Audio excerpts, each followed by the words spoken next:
Great pleasure to be here. One of the sobering lessons of being a director is that you have to learn very quickly that at least 99% of people who go to see movies go to see not who directed it or who wrote it or who produced it.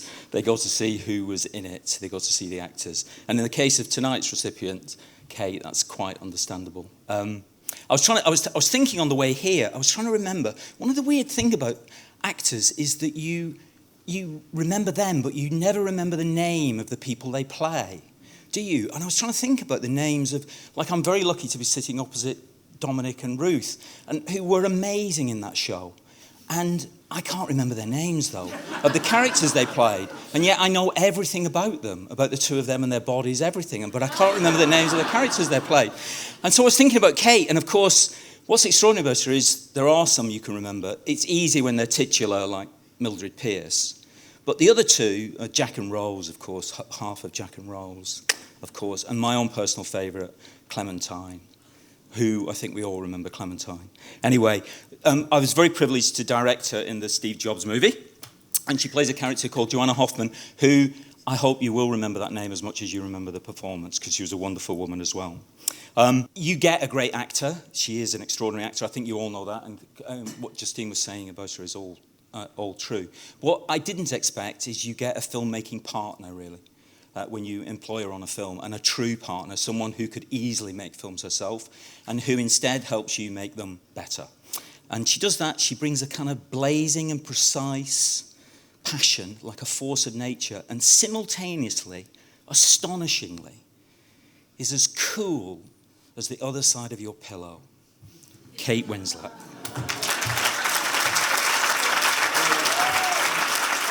That's something that I really was praying my dress hadn't ripped up the back.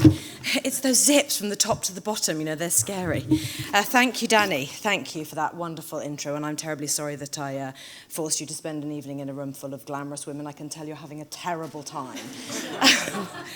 So, good evening, everyone, and what a lovely occasion. I just want to take a moment to say thank you to Justine, who has gracefully hosted such a beautiful night. Justine, you seem to glide. Why? How is it that you do that? You seem to just glide very effortlessly through this evening and through life. My husband may have something to say about that. Through the world of glossy magazines, of course, but as a champion of women everywhere and a promoter of women with strength and integrity, I think I would not be alone in saying that you've done a great deal towards celebrating femininity in all its forms. And not only at Harper's, but as a writer, you've given us such insightful works, always filled with incredible honesty, and I'm sure sometimes at an emotional cost to you too, so thank you very much.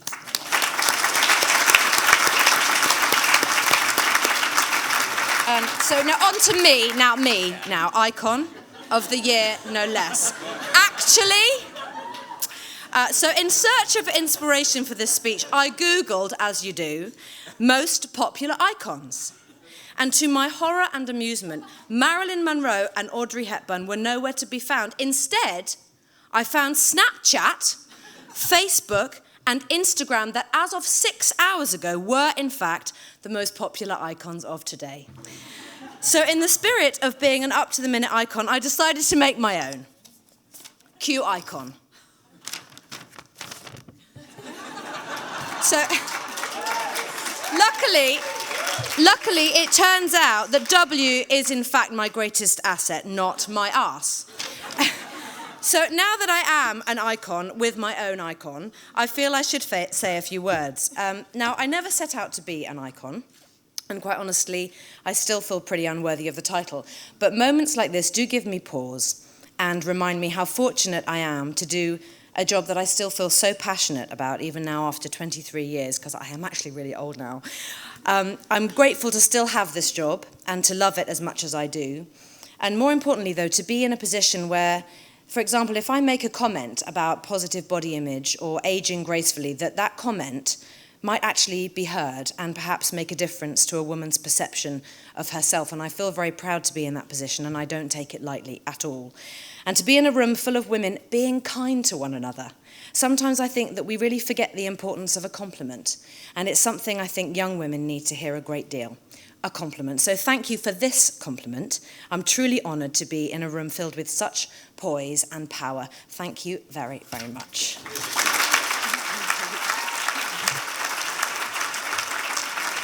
It's really lovely. It's a lovely occasion, I have to say, and a room full of wonderful people making really nice speeches. Actually, I thought very really generous genuine, isn't it? and really genuine speeches. Yeah, so it's a really lovely moment. It's a real privilege, actually, and I want to say it very genuinely because it's a word everybody uses at awards things, but it's been a real privilege working with her, actually. And I was trying to say up there, what you get when you work with her, everybody knows she's a great actress. I mean, I'm sure she needs to remind herself sometimes because we all have that insecurity, but I think everybody else knows she's a great actress. She just is. But when you work with her on a film, you get a partner, a filmmaking partner, someone who helps you make the movie. That's not always true with all actors, and it doesn't have to be, that's not the point. But with her it is, and it's a combination of a force of nature on the one hand, and then as I said on there, she's cool as well, like the other side of your pillow. It's an expression we use at home. And she's a bit like that, and she doesn't think she is, because she just mucks about like a boy sometimes, but she's super cool as well.